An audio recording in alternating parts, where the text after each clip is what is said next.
Okay, guys, so for this task, all we need to do is to close the red gap right here.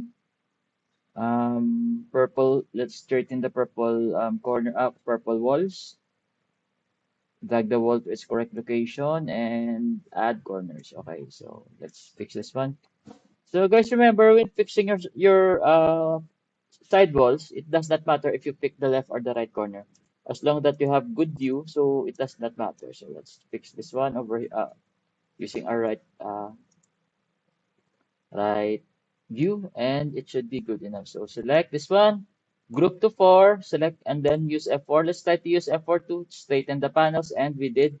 And also it closed the gap. So we are done with this one. So use uh, Alt R, okay,